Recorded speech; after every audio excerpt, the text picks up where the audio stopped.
اور پھر دوسرا بس اس کا بیان فرمایا انکا کہ وَإِذَا خَاطَبَهُمُ الْجَاهِلُونَ قَالُوا سَلَامًا، جب جاہل لوگ ان سے خطاب کرتے ہیں تو یہ سلامتی کی بات کرتے ہیں۔ جاہل کے معنی نادان کے ہوتے ہیں،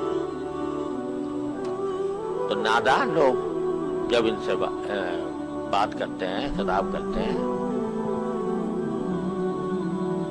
اب نادان کے معنی ایک تو یہ ہوتے ہیں کہ ایک آدمی صحیح کام کر رہا ہے، دوسرا شخص بلا وجہ اس پر اعتراض کر رہا ہے، تو بلا وجہ جو کر رہا ہے ظاہر ہے اس وجہ سے کر رہا ہے کہ اس کو حقیقت حال کا پتہ نہیں، جاہل ہے، وہ نادان ہے، اس لیے کر رہا ہے۔ ایک تو یہ۔ دوسرے معنی جہالت کے ہوتے ہیں لڑائی جھگڑا۔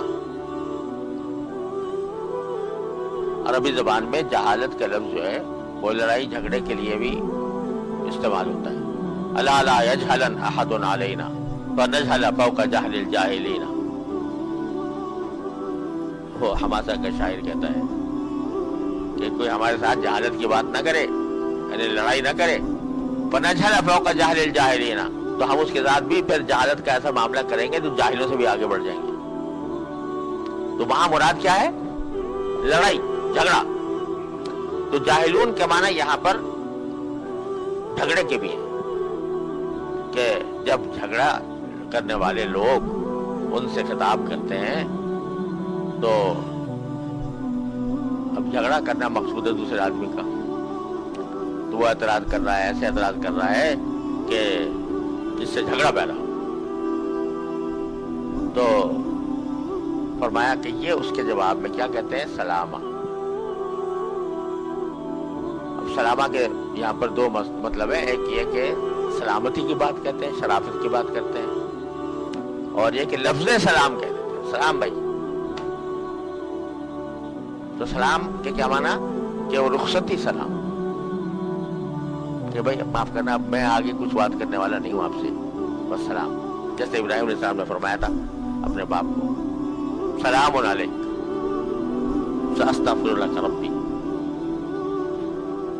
اور دوسری جگہ قرآن کریم میں خود کہا کہ سلام علیکم لا نبتغی الجاہلین، سلام علیکم۔ تو ایک سلام تو ہوتا ہے جس کا مقصود ہوتا ہے سلامتی کی دعا دینا، تحیہ، السلام علیکم، اور ایک سلام ہوتا ہے رخصتی والا، اچھا بھائی السلام علیکم، کیا مانا؟ اب ہم تم سے بات نہیں کریں گے، اب ہم جا رہے ہیں۔ تو جب جاہل لوگ جھگڑا کرنے والے ان سے کوئی خطاب کرتے ہیں تو جواب میں وہ یہ نہیں ہے کہ وہ بھی جہالت پہ اتر آئے، فنجہل فوق جہل الجاہلین، یہ بھی جہالت پہ اتر آئے، نہیں، وہ ان کے ساتھ سلامتی کی بات کرتے ہیں، شرافت کی بات کرتے ہیں، جھگڑے میں نہیں پڑتے۔ یہ جھگڑا جو ہے نا، یہ اللہ تعالیٰ کو انتہائی ناپسند ہے، انتہائی مکروہ چیز ہے اللہ تعالیٰ کے ہاں جھگڑا۔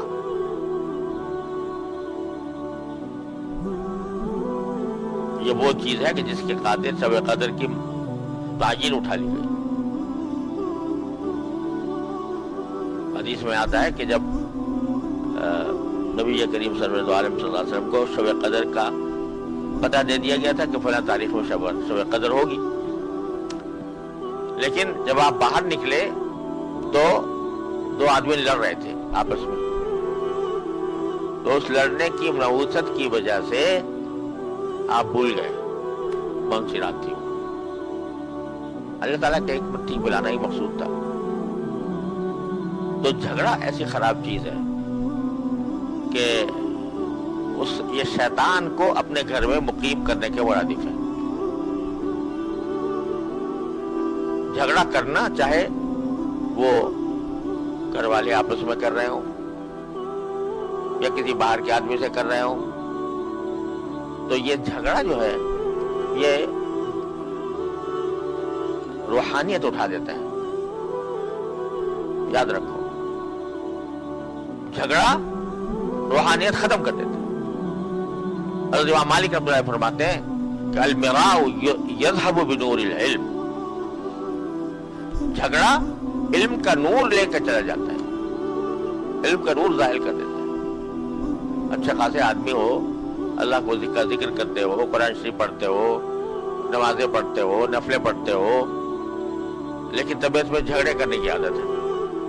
ذرا سی بات پہ کسی سے الجھ گئے، ذرا سی بات پہ کسی سے جھگڑنا شروع کر دیا. تو یہ ساری جو نفلیں پڑھ رہے تھے، قرآن شریف پڑھ رہے تھے، اللہ کا ذکر کر رہے تھے، اس سے جو نور پیدا ہوا تھا، امام مالک کہتے ہیں کہ وہ سب ختم ہو جائے گا اس لڑائی جھگڑے کے نتیجے.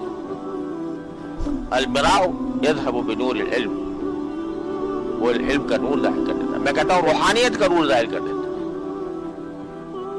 روحانیت کا نور جو ہوتا ہے وہ ختم ہو جاتا ہے جھگڑے سے. وہ جھگڑا چاہے ہاتھ پائی کا جھگڑا ہو یا باتوں کا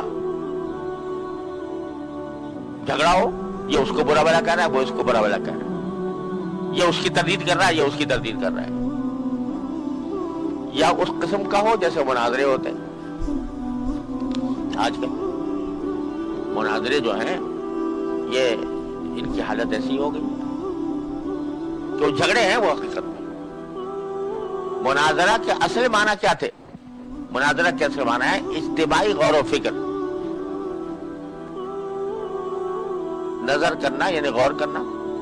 اور مناظرہ باب و فعال سے مشارکہ کی صفت خاصیت ہے اس میں، یعنی باہم بیٹھ کر غور و فکر کرنا. بھئی اس کا کیا مطلب ہونا چاہیے، اس کی کیا سے کیا نتیجے نکلنا چاہیے، ایک دوسرے کی مدد کر رہے ہیں سمجھنے میں، سمجھانے میں.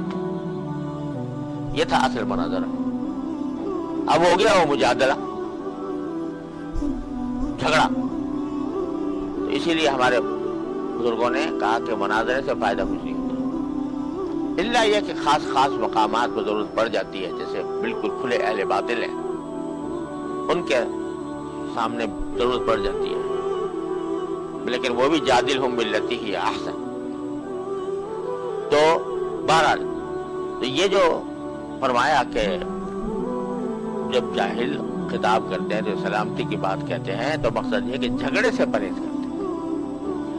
برحمان کے بندے ہونے کا پہلا تقاضا یہ ہے کہ تواضع ہو، اور دوسرا یہ کہ جھگڑے سے پرہیز ہو. اگر یہ بات دل میں بیٹھ جائے تو ہماری بہت سی بیماریاں خود بخود ختم ہو جائیں. پتہ نہیں کتنے ہمارے اندر جو بیماریاں پائی جاتی ہیں وہ اس وجہ سے کہ تواضع کی حقیقت نہیں ہے اور جھگڑے کی شناعت دل میں نہیں ہے. آدمی ہر سب کچھ گوارا کر لے، جھگڑے سے پرہیز کر. حدیث میں رسول کریم صلی اللہ علیہ وسلم نے ارشاد فرمایا کہ میں اس شخص کے لیے جنت کے بیچوں بیچ گھر دلوانے کا ذمہ دار ہوں. انا زعیم بیت فی الجنت فی وسط الجنہ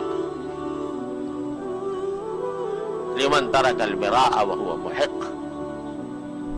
جو حق پر ہونے کے باوجود جھگڑا چھوڑ دے، حق پر ہے اور چاہے تو اس حق کو ثابت کر سکتا ہے، اس حق کے مطابق اپنا فائدہ حاصل کر سکتا ہے، لیکن چھوڑو یار جھگڑا پڑے، کون جھگڑے میں پڑے. تو وہ جھگڑا چھوڑ دے باوجود حق پر ہونے کے. تو فرماتے ہیں میں جنت کے بیچوں بیچ گھر دلوانے کا ذمہ دار ہوں. مجھے یاد ہے حضرت والد صاحب قدس صلی اللہ علیہ وسلم کے زمانے میں ایک خاتون تھی، ان کا اپنے شوہر سے بہت سخت جھگڑا تھا، اور جھگڑے کی بنیاد یہ تھی کہ کوئی جائیداد تھی، وہ بیوی کہتی تھی میری ہے اور شوہر کہتا تھا میرا ہے، میری ہے. اس میں کچھ جھگڑا ہو رہا تھا. اب وہ کچھ دلائل ان کے حق میں تھے، کچھ دلائل ان کے حق میں تھے. ان کی ہے یہ نہیں ہے، یعنی ذرا پیچیدہ سی صورتحال تھی. تو والد صاحب نے ان کو یہ حدیث سنا دی خاتون کو، جس کا جھگڑا تھا شوہر سے. کہا کہ دیکھو یہ حدیث میں یہ فرمایا ہے. اچھا جی، اللہ تعالیٰ نے جنت کے بیچوں بیچ گھر دلوانے کو ذمہ داری لی ہے رسول کریم صلی اللہ علیہ وسلم نے، تو یہ دکھر کیا چیز ہے، چھوڑو، میں چھوڑتی ہوں، دستبردار ہوتی، دستبردار ہو گئی. جھگڑا ہی ختم ہو گیا. کہتے ہیں جی یہاں کا گھر لوں، بنگلہ لوں یا وہاں کر لوں؟ تو چھوڑ کے درس میں سردار ہو. تو بھائی یہ جھگڑا اتنی خراب چیز ہے. یہ دو ہی سبق ہمیں مل جائیں آج، اپنی حقیقت سمجھنا اور اپنے حقیقت کو سمجھ کر ہر اس عمل سے پرہیز کرنا جس میں تکبر کی بو آتی، چاہے وہ چال میں ہو، چاہے وہ ڈھال میں ہو، چاہے گفتگو میں ہو، چاہے آواز بلند کرنے میں ہو، چاہے جھگڑے میں ہو. اللہ تعالیٰ اپنے رحمت سے اپنے کرم فرما کر ہمیں اس کی عمل کی توفیق عطا فرمائے. وصلی اللہ تعالیٰ علی خیر خلقہ سیدنا مولانا محمد وعلی آلہ واصحابہ.